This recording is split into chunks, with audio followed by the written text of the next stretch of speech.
अस्सलाम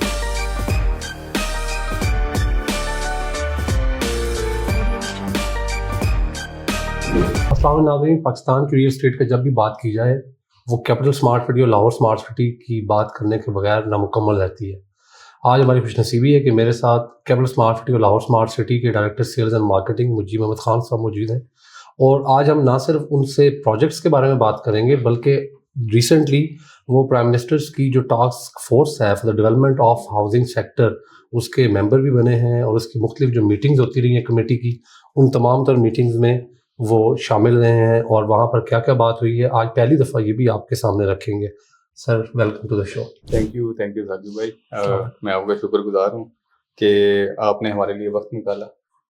और मैं उम्मीद करता हूँ कि इंशाल्लाह ये जो हमारा सेशन है ये हमारे क्लाइंट्स के लिए, हमारे लोगों के लिए एक बड़ा मुफीद सेशन भी होगा, और ना सिर्फ हम स्मार्ट सिटी के हवाले से बात करेंगे but the important thing is a future of real estate इन पाकिस्तान। इंशाल्लाह। ठीक है सर। सर, मेरा सबसे पहला सवाल ये है, क्या आपको वाकई लगता है कि हुकूमत जो है, जो मौजूदा हुकूमत है, इसकी तरजीहात में रियल एस्टेट सेक्टर शामिल है? मैं जब ये सवाल लिख रहा था तो मेरे अपने जहन में ये जवाब आ रहा था कि अगर शामिल ना होता, ये तरजीहात उनकी ना होती, तो ये टास्क फोर्स को क्यों बनाते? ये सारी जो एक्टिविटी आप लोग कर रहे थे, कोई आपने सजेशंस की लिस्ट बनाई होगी, कोई मीटिंग्स हुई होंगी, उस पर एक खर्चा भी आया, लेकिन उससे ज़्यादा चीज़ है कि कमिटमेंट शो हो रही है। But still I want to understand that is it still कि जी ये जो गवर्नमेंट है ये इन चीज़ों के ऊपर, चूँकि नॉर्मली ये देखा गया है कि जब इस सियासी पार्टी की गवर्नमेंट आती है तो रियल एस्टेट को थोड़ा सा निगलेक्ट किया जाता है, ये लोगों का एक जनरली इनके बारे में परसेप्शन है, लेकिन क्या वो हमारी परसेप्शन गलत है? आपको क्या लगता है इन तमाम मीटिंग्स के बाद? साकिब भाई देखें, ऑफ कोर्स आपको पता है कि पाकिस्तान में या दुनिया में कहीं भी जब गवर्नमेंट चेंज आता है तो प्रायोरिटीज़ चेंज होती हैं, पॉलिसीज़ चेंज होती हैं। उन पॉलिसीज़ का इम्पेक्ट आते हुए some time it takes 1 year, 1.5 year, 2 year, but eventually अगर आप पाकिस्तान के बारे में देखें तो हमारे सबसे पहले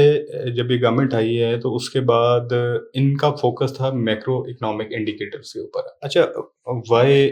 दे are more focused on macro economic indicators? क्योंकि जब आपको एफडीआई चाहिए होती है तो आपके जो मैक्रो इकोनॉमिक इंडिकेटर्स हैं वो पॉजिटिव होने चाहिए, जिसमें चाहे आपके रिजर्व्स हों उसको देखा जाता है, आपकी ग्रोथ हो उसको देखा जाता है,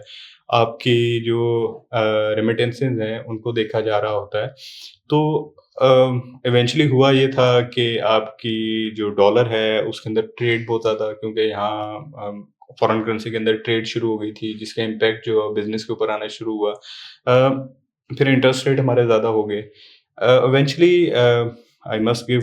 क्रेडिट टू द गवर्नमेंट कि उन्होंने इन सारी चीज़ों को कंट्रोल किया, आपकी फॉरेन करेंसी की जो फ्लक्चुएशंस हैं उनको कंट्रोल किया, उसके बाद इंटरेस्ट रेट के ऊपर काम किया। इंटरेस्ट रेट को आप देखें जी 23-24% से they brought down to around 12%, और अभी मेरे ख्याल से 2-3% इंशाल्लाह जो अगली पॉलिसी होगी उसके अंदर से दोबारा वो कम कर देंगे। दो एज प्राइम मिनिस्टर सेड के दे हैव द रूम के इस इंटरेस्ट रेट को 6% तक ले आए, लेकिन ऑफ कोर्स कुछ चीज़ें ऐसी होती हैं कि अगर बहुत ज़्यादा भी जल्दी नीचे आ जाए तो उससे भी बंदे फिर उस तरह से उसको पॉजिटिवली नहीं देख रहे होते हैं। तो जब ये टास्क फोर्स बनी है उसका जो क़याम था उसके अंदर जो सबसे इम्पोर्टेंट चीज़ थी कि आपकी जो सीमेंट की जो प्रोडक्शंस थी वो आपके 2 सालों में प्रोडक्शंस के अंदर तकरीबन 45 से 55% के दरमियान रिडक्शन हुई। प्रोडक्शन में रिडक्शन हुई जिसकी वजह क्यों थी कि कंजम्पशन नहीं थी। अब रियल एस्टेट एक ऐसा सब्जेक्ट है और ऐसी फील्ड है कि जिसके ऊपर ऑलमोस्ट अगर देखा जाए डायरेक्ट और इनडायरेक्ट इंडस्ट्री मिला के ऑल टुगेदर इज 76। तो हम आम जुबान में कहते हैं जी 40+ इंडस्ट्रीज जो हैं इसके साथ कनेक्टेड हैं, लेकिन कुछ 76 के करीब इंडस्ट्रीज हैं जो डायरेक्टली और इनडायरेक्टली इसके साथ कनेक्टेड हैं। तो जब रियल एस्टेट में थोड़ी सी सख्तियाँ हुई, टैक्स वगैरह ज़्यादा लगाए गए, ट्रांजैक्शन कॉस्ट को इंक्रीज़ किया गया, तो रियल एस्टेट जब बैठी है तो उसकी वजह से आपके कंस्ट्रक्शन सेक्टर भी बैठ गया है, आपका सीमेंट की डिमांड कम होगी, आपकी स्टील की डिमांड कम होगी, एलाइड इंडस्ट्री है जिसमें वुड है, ग्लास है, एल्युमिनियम है, बहुत सारी चीज़ें हैं जिसको आप गिनते जाएँ तो वो कम होना शुरू होगी। इवेंचुअली अल्हम्दुलिल्लाह दे हैव रियलाइज्ड, और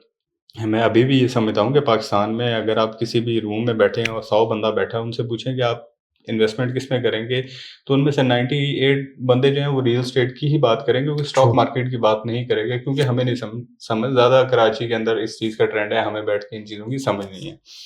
तो ये सब कुछ स्टैंड स्टिल पे हो गया था, लेकिन जो ही ये आपको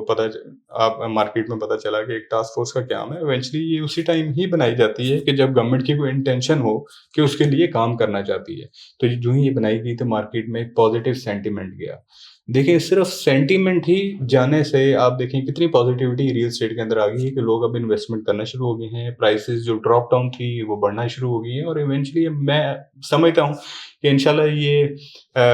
विद इन नेक्स्ट 30 डेज जो है, जो रिडक्शंस हैं टैक्सेस के अंदर, ट्रांजैक्शन कॉस्ट कम करने के अंदर और बाकी चीज़ों के अंदर, इसकी अनाउंसमेंट कोई विद इन अ मंथ जो है वो इंशाल्लाह हो जाएगी। I don't want to break anything until unless it is announced, क्योंकि रिकमेंडेशंस जा चुकी हुई हैं, उसके ऊपर उनकी फिर मीटिंग्स होनी है, और इंशाल्लाह उसके अंदर कोई ऐसी बेहतरी आएगी कि जो सबके लिए बड़ी खुशहाइंद होगी। लेकिन ये मस्ट है कि जी ये अनाउंसमेंट होनी है, और रियल एस्टेट को प्रायोरिटी दी जा रही है, क्योंकि इसकी वजह से आप चले जो डायरेक्टली इंडस्ट्रीज हैं उनको तो आप काउंट करेंगे ही करेंगे, इनडायरेक्ट इंडस्ट्री इवन के आप गाड़ियों को देख लें कि वो भी जब रियल एस्टेट में लोगों के पास आता है तो इवेंचुअली वो पैसा फिर मुख्तलिफ जगहों पे शिफ्ट भी होता है, उससे आपकी जो कार इंडस्ट्री है वो भी बेहतर होती है, क्योंकि वहाँ लोग बाइंग करते हैं, अपने लाइफस्टाइल को बेहतर करते हैं, घर बनाते हैं, मुख्तलिफ चीज़ें हैं, फर्नीचर्स हैं, तो इवेंचुअली इसने बेहतर होना ही होना है। और what I can foresee is के नेक्स्ट मंथ ऑनवर्ड जो है ये बिल्कुल पीक पे जाना शुरू हो जाएगी इंशाल्लाह ताला। इंशाल्लाह सर, डेफिनेटली।